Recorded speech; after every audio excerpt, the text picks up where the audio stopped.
Bonjour à tous, bienvenue dans l'entretien de France 24. Demain, à Madrid, va s'ouvrir un procès hors du commun. Il s'agit du procès d'un juge emblématique, mondialement connu pour avoir en particulier fait arrêter à Londres l'ancien dictateur chilien, le général Pinochet, mais aussi pour son combat contre la corruption politique ou pour la réparation des crimes du franquisme. Il s'agit du juge Baltasar Garzón.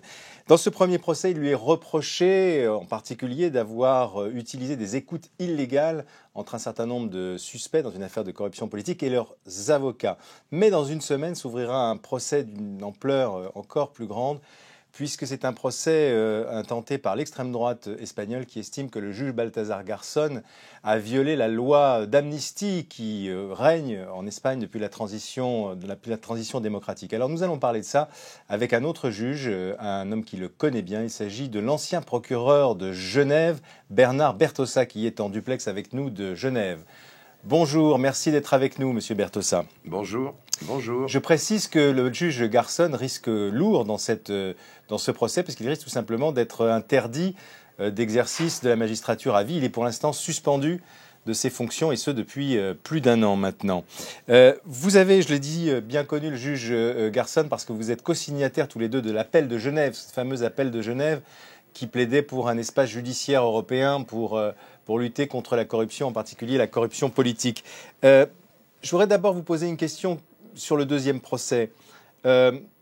Pour Garzón et pour ceux qui le soutiennent, les ONG des droits de l'homme, Human Rights Watch par exemple, il y a quelque chose de plus fort que cette loi d'amnistie politique en Espagne, c'est le devoir de juger les disparitions et qui sont des crimes contre l'humanité. Dans quelle école est-ce que vous vous rangez, vous ? Bon, moi, je crois que comme magistrat, on doit se ranger dans l'école qui appelle au respect de la loi telle qu'elle est, telle qu'on est chargé de la faire appliquer. C'est d'ailleurs tout ça le problème dans ces situations politiques délicates. Le magistrat, c'est pas lui qui fait la loi, il applique la loi que le Parlement a adoptée. Et dans un cas où la loi adoptée par le Parlement n'est pas conforme aux principes humanitaires que défendrait le juge en question, eh bien, ma foi, il doit se récuser. Je ne pense pas que dans un état de droit, il appartienne aux magistrats judiciaires de décider quelle est la loi qui s'applique. C'est le devoir et c'est la fonction du Parlement. Vous voulez dire que, par exemple, dans ce cas précis, s'il y a un conflit entre la loi internationale et la loi du pays en question, c'est-à-dire l'Espagne, c'est pour un juge espagnol, par exemple, c'est la loi de l'Espagne qui doit prévaloir? Non, j'ai pas dit ça. J'ai dit que la fonction du magistrat, c'était de faire respecter la loi. J'ai pas dit nécessairement laquelle. Il peut y avoir des conflits de loi. Et dans le cas qui nous occupe, par exemple, il y a certainement des conflits entre non seulement la loi internationale et les conventions que l'Espagne a signées, et la loi d'amnistie en question. Donc le problème à trancher, c'est un problème qui devrait l'être sur le plan judiciaire. Et c'est tout à fait malheureux, pour ne pas dire plus, que cette affaire dégénère en sanction contre un magistrat qui a essayé de faire prévaloir la loi supérieure. Mais qui doit trancher dans ces conflits, M. Bertossa? Comment trancher justement dans ces conflits? Bien, dans toutes les décisions d'un juge d'instruction, puisque M. Garzón est un juge d'instruction, il n'est pas président de la Cour suprême, hein. Le conflit à trancher doit l'être par les autorités judiciaires du pays, les autorités espagnoles en l'occurrence, mais par les autorités judiciaires selon les procédures de recours tout à fait traditionnelles. Les magistrats, et notamment les magistrats de première instance, les magistrats instructeurs, peuvent parfois prendre des décisions qui sont contestées, et auquel cas les personnes qui les contestent ont des voies de recours. Ce qui est tout à fait surprenant en l'occurrence, c'est qu'on n'utilise pas des voies de recours normales, mais qu'on sanctionne le magistrat qui a essayé d'engager une enquête sur la base de son interprétation du droit qui s'appliquait en Espagne. Est-ce qu'il devrait, selon vous, y avoir une sorte d'immunité pour les juges, et jusqu'où est-ce qu'elle doit aller? Où est-ce qu'elle doit s'arrêter?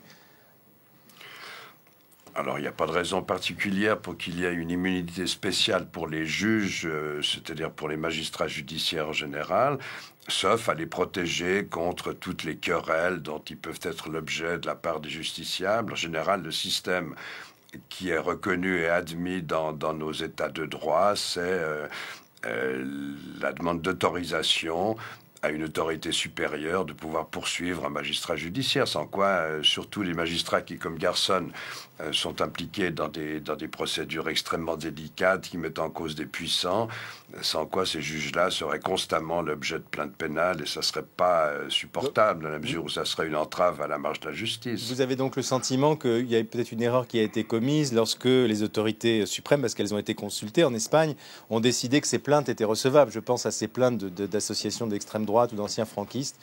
Vous pensez que là, ça rentre dans ce que vous avez dit, c'est-à-dire les querelles qui n'ont pas influé sur le travail d'un magistrat ?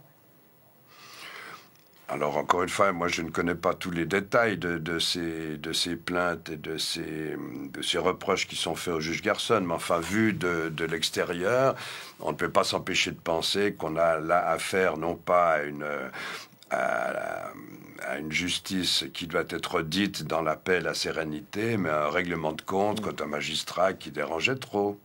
Règlement de compte peut-être politique, qu'on peut sentir peut-être aussi dans les autres affaires, les affaires de corruption politique, mais là, on lui reproche d'avoir fait écouter des suspects ou des prévenus dans leur communication avec leurs avocats. C'est quand même une violation des droits de la défense, là, si c'est avéré, évidemment. Si c'est avéré, j'allais vous le dire, parce que moi j'ignore si ces reproches sont fondés ou pas. Ce que je peux dire à ce propos, je ne veux pas du tout me prononcer sur les reproches qui sont faits précisément à M. Garçon, mais l'attitude que j'ai évidemment, pour ma part, toujours essayé de respecter et qui, je pense, devrait être celle de tous les magistrats qui ont pour tâche de faire respecter la loi, c'est de la respecter eux-mêmes. Alors à cela s'ajoute, dans des cas comme celui-ci, où il s'agit d'enquêtes difficiles faites par un magistrat qui s'attaque à des puissants, il y a une sorte de devoir d'être totalement irréprochable, sans quoi se produisent des situations comme celle que M. Garçon est en train de vivre, où finalement c'est toute son action qui est discréditée à travers des reproches mineurs. Oui, parce qu'il y a aussi une autre affaire de corruption sur laquelle je ne veux pas m'étendre parce qu'elle est peut-être un peu plus compliquée. Mais disons que, en général, est-ce que vous-même, par exemple, dans votre action, puisque vous êtes beaucoup attaqué à la corruption politique, vous aviez senti que on pouvait vous attendre au tournant et éventuellement, si on pouvait vous faire tomber de cette façon-là, je dis quand je dis on, c'est les autorités politiques au fond, c'est-à-dire qu'il y a volonté de règlement de compte. Alors, les autorités politiques n'ont jamais manifesté une quelconque envie en Suisse, à mon égard, d'empêcher les enquêtes et les poursuites que j'ai engagées. En revanche, je sais parfaitement que j'ai été à plusieurs reprises l'objet de filatures par les détectives privés. On n'assassine pas les juges qui s'en prennent aux puissances financières, on les discrédite. On peut assassiner des juges c'est arrivé d'ailleurs en Espagne, qui s'en prennent à des mouvements terroristes. Mais lorsqu'il s'agit de lutter contre la criminalité financière, le risque que prend le magistrat, ça n'est pas pour sa vie, c'est pour sa crédibilité. D'où la nécessité impérieuse de respecter très scrupuleusement les règles qui s'appliquent à la procédure pénale et en plus alors l'éthique qui doit s'appliquer à sa vie privée. Il y a beaucoup de magistrats, je pense par exemple ici en France au juge Alphen, enfin il y a d'autres exemples qui se sont attaqués à des affaires de corruption comme vous et qui au fond sont arrivés à la conclusion que tout ceci était vain, sans espoir, que le match était trop inégal.